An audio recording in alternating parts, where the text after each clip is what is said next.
underscore ဟုတ်ကဲ့အားလုံးပဲမင်္ဂလာပါဒီနေ့မှာတော့ကျွန်တော်ကတော့ဒီ Logic Pro ကိုတောင်းတဲ့အခါမှာသူ့ရဲ့ project တွေဘယ်လိုစဖွင့်ရတယ်လဲနောက်ပြီးတော့သူ့ရဲ့ project တွေကိုဘယ်နေရာမှာဘယ်လိုသွားတင်ရတာလဲအဲ့ဒီ project ဖွင့်တာတို့တင်တာတို့ရဲ့အဆင့်ဆင့်ကိုလည်းကျွန်တော် tutorial အနေနဲ့လုပ်ပြသွားမှာဖြစ်ပါတယ်ဆိုတော့အရင်ဆုံးအနေနဲ့ကျွန်တော် application folder ကိုသွားမယ်ဆိုတော့ကျွန်တော်ဒီမှာ shortcut key command ရဲ့ shift ရဲ့ A ရဲ့နှိပ်လိုက်မယ်ဆိုတော့ desktop excerpt applications okay ဒီမှာ application ထဲမှာဒီမှာဆိုရင်သူ Logic Pro ကို select လုပ်ထားပြီးသားဖြစ်တယ် Logic Pro application အဲ့ဒါကိုကျွန်တော် control O နဲ့ open လုပ်လိုက်မယ် open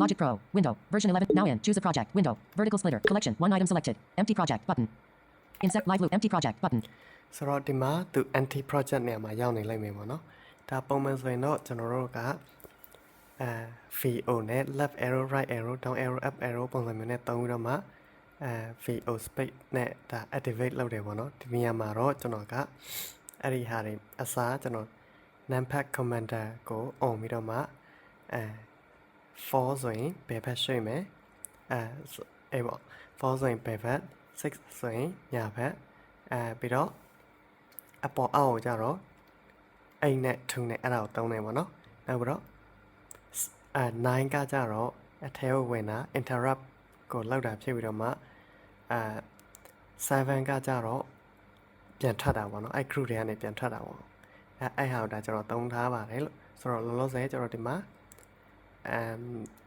သူရဲ့ live loop empty project button ဒီဟို empty project live loops button auto vertical splitter collection one item selected live loops button table ရှိတဲ့နေရာကိုသွားမယ်ပေါ့နော် table ရှိတဲ့နေရာကိုသွားမယ် vertical table row 2 of 8 new project document image selected table ထဲမှာ row တွေ10 row လောက်ရှိမယ်ပေါ့နော်ဒီမှာဆိုရင်အများကြီးပဲ zoom button table row 2 of 8 in table table row 2 ထဲ of ကို 8 ဝင်လိုက်လို့ရှိရင်ဒီမှာအပေါ်မှာဆိုရင် empty cell empty new project document image project tutorial 1 logics button ဒါ recent project live loops grids live loop tutorials iTunes U image နောက်ပြီး demo တော့ projects copy image ဆိုတော့ demo project တွေပါတယ်ဒါသူပေးထားတဲ့ဟာတွေရှိတယ်ပေါ့နော် project templates template move တွေ image လည်းရှိတယ် my templates move image ဆိုတော့အခုကျွန်တော်အဲ့ဒီ new project ကိုအရင်သွားမယ်ပေါ့နော်ဒီမှာတက်သွားမယ် tutorial live loops grids recent clock image new project document image ဆိုတော့ဒီမှာဆိုရင်ကျွန်တော်group တွေကနေပြန်ထွက်မယ်ပေါ့နော်ဒီ table တွေကနေပြန်ထွက်မယ်ပြန်ထွက်ပြီးတော့ vertical collection expanded disclose details ဒီမှာသူ့ရဲ့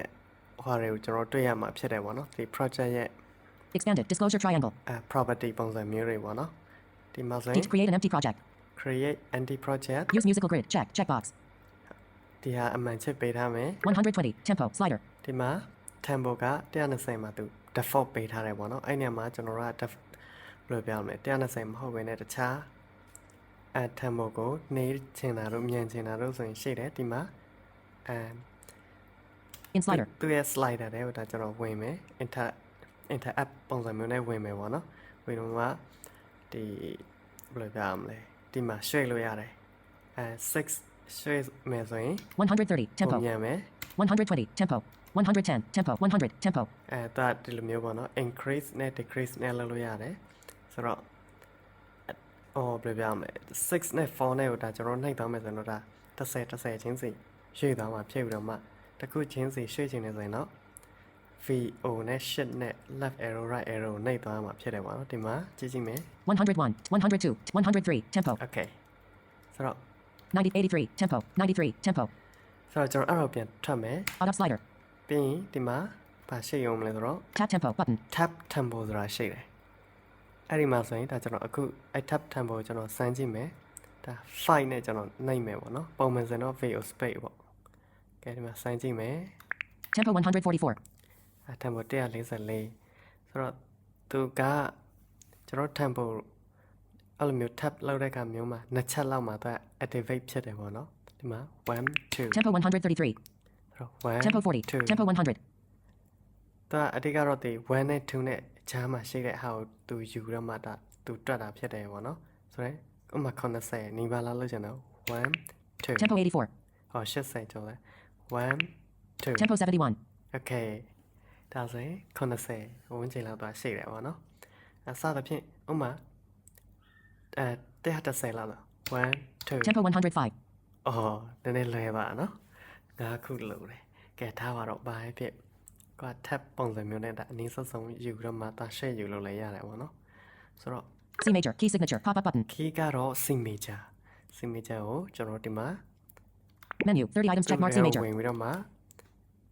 key တွေတာရေးပေးလို့ရတယ်ပေါ့နော်အဓိကတော့ကိုတချင်းတစ်ပုတ်လုပ်တော့မယ်ဆိုရင်တော့ဒါဘာ key နဲ့တည်မှာလဲဥပမာသူများအတွက်လုပ်ပေးမယ်ဆိုရင်လည်းဘာ key နဲ့စမှာလဲပေါ့နော်ဒါသူရဲ့ project တွေက key ရထားရင်တော့ပိုကောင်းတာပေါ့ကျွန်တော်တို့ code တွေပါတယ်ရေးတဲ့အခါမျိုးကြရင်လည်းအဆင်ပြေတယ်လေဆိုတော့ Closed 4/4. Time signature. Scrubber groove. ဒီမှာ44 tempo ပေါ့နော်ဒီနေ့မှာကျွန်တော်set 8တို့ဘာလို့ပြောင်းလုပ်လိုက်ရတယ် Sound Annie iPhone microphone. Audio input. Pop up button.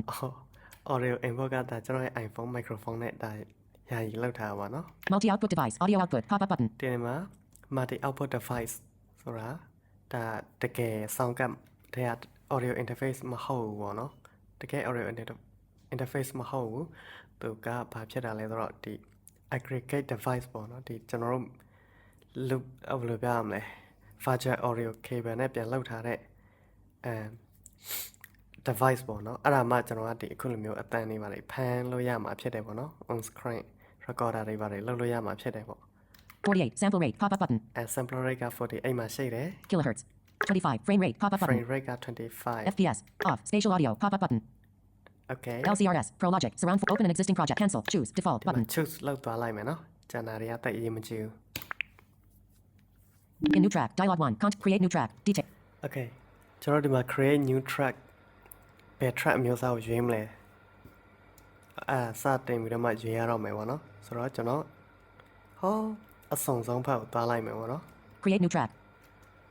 MIDI. Software instrument. Group. ဒီမှာ MIDI software instrument ရှိတယ်ဆိုတော့ Pattern. Software instrument. Group. pattern ရှိတယ်ခုန MIDI ကတော့ဒါ you track ပဲပေါ့နော်အဲ့ဒီမှာ piano တို့ဘာတို့အများကြီးကိုမှပြီးမှသွားရွေးလို့ရသေးတယ် Session player. Drummer. Group.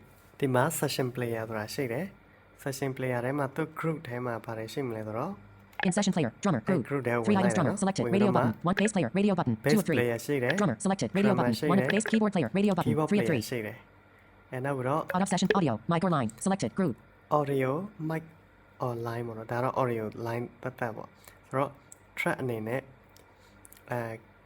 category အနေနဲ့၄မျိုးရှိတယ်အဲ group ထဲမှာမှတစ်ခုကိုတချို့ဟာတွေဆို3ခုရှိမယ်တချို့ဟာဆို2ခုရှိမယ်ဥပမာဒီ audio ထဲမှာဆိုရင် In guitar or bass. Radio button. guitar 2 of 2. bass အတွက်ရှိတယ် Mic or line. Selected. Radio mic button. online 1 of 2. mic နဲ့ line နဲ့အတွက်ပေါ့နော်အဲ့ဒါရှိတယ် Out of audio.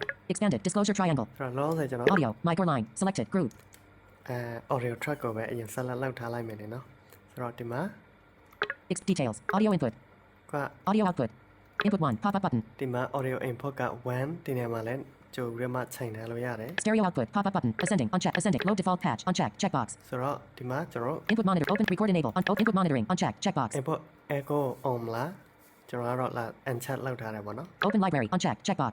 library ကိုလည်းအမှန်ချက်ဖြုတ်ထားတယ်ဘာလို့လဲဆိုတော့တကယ်လို့ဒါကျွန်တော်သူဒီမှာ library လို့ပြောတာじゃသူ့ရဲ့ effect တွေပါတွေသွားပေးတဲ့ဟာပေါ့နော်ဒီ effect library ပုံစံမျိုးပေါ့ဥပမာကျွန်တော်အဲ့ library ကိုဖွင့်ထားလိုက်လို့ရှိရင်ဝင်ဘယ်လိုပြောရမလဲဒီ track ခေါ်လိုက်တာနဲ့အဲ့ဒီ vocal တို့ guitar တို့ဘာတို့တောက်ပြီးတော့မှရွေးပေးလို့ရတယ်ပေါ့နော် Record enable. Uncheck. Checkbox. record enable အဲ့ဒါကိုအမှန်ချက်ခဏဖြုတ်ထားတယ် Device. Sound Annie iPhone microphone. Button.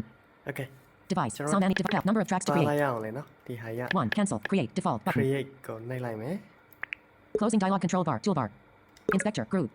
okay ဒီမှာဒါရပြီပေါ့ track to track ဆိုတော့ကျွန်တော် Tracks. Group. track ထဲကိုသွားမယ် In track. Tracks. Group. ဒီမှာ In tracks. Time ruler. Timeline. time ruler Tracks legend. Group. track legend Tracks header. Group. track ဘာလဲ track heading Tracks header. Group. track header ပေါ့နော်အဲ့ဒါကို In tracks head. Track 1 audio 1 inches. Group. ဒီမှာ track 1 audio 1ဟုတ်ပြီဒီမှာကျွန်တော် rename နေလဲပေးလို့ရတယ်ပေါ့နော်ဆိုတော့သူ့ကိုဒီမှာ record အမှန်ချက်ပေးမယ် control နဲ့ out နဲ့နှိပ်ကြည့်မယ်ပေါ့နော် Record enable track on. hello testing 1 2 okay ဒါဆိုတော့တန်ကိုကျွန်တော်ဘယ်လိုပြောရမလဲပြန်ကြားတာဖြစ်တယ် Record enable track off. ဒီမှာ off လိုက်ပြီဒီမှာကျတော့စောစောကျွန်တော် import echo မ on ရတဲ့အကြောင်းရင်းက record on လိုက်တာနဲ့သူ auto import echo က auto ပါလာတာဖြစ်တဲ့အတွက်ပေါ့နော်အဲကြောင့်မလို့ကျွန်တော် import monitor ကိုမ on ထားတာပါလို့ဆိုတော့ ဒီမှာကျွန်တော်တို့ save မယ်ဆိုရင်လည်းရိုးရိုးလေးပါပဲ command နဲ့ s နဲ့ကိုနှိပ်လိုက်မယ် Sidebar. Table. No selection. Vertical. Save as. ဒီမှာ save as ဆိုတာသူမေးလာမယ် Vertical. Sidebar. Table. No select. Vertical. Save as. Project 1. Logics. Project 1 is selected. Save as. ဒီမှာသူ့ name ကိုတစ်ခုခုပေးလိုက်မယ်ပေါ့နော်ဥပမာထားပါတော့ pro 1ပဲထားပါ p Sil r R. o O. Pro. pro 1. 1 Tag. Tags. Tag edit. Back. Dip. Forward. List. Menu. Change the item group. Logic. Where. Pop up button. ဆိုတော့သူသွားတင်ရမယ့်နေရာကျတော့ logic ဆိုတဲ့ folder ထဲမှာပေါ့နော်အဲ့ logic ကကျွန်တော်ပုံမှန် hard disk user တွေကဥပမာကျွန်တော် summarize ပေါ့နော်အဲ့ user တွေကအဲ့ music ဆိုတဲ့ folder ထဲမှာရှိတယ်ပေါ့နော်အဲ့မှာ logic ဆိုတဲ့ folder ရှိတယ်အဲ့ဒီမှာသူနဲ့သက်ဆိုင်တဲ့ဟိုဘယ်လိုပြောရမလဲဥပမာ bounce လုပ်မဲ့ data တွေသူရဲ့ plugin တွေပါတယ်ရှိတယ်ဆိုတော့ဒီ project ကိုသူကအဲ့ကိုသွားတင်သွားပေးမှဖြစ်တယ်ပေါ့နော် Show less options. Search text folder shared with file sharing. ဆိုတော့ကျွန်တော်တို့ဘာမှတော့ထူးထွေလုပ်နေစရာမလိုအဲ့ဒါပြီးရင် save ကိုသွားနှိပ်လိုက်ရုံပဲပေါ့နော် Orca pack folder. Ready. Copy the audio file. Sampler. Alchemy. Ultra V. Space. Movie. New folder. Cancel. Save button. မှာနှိပ်လိုက်မယ် Now in. Pro 1 Logics. Tracks. Window. okay ဒါဆိုရင်တော့ဒါကျွန်တော်တို့ project တစ်ခုရသွားပါပြီလို့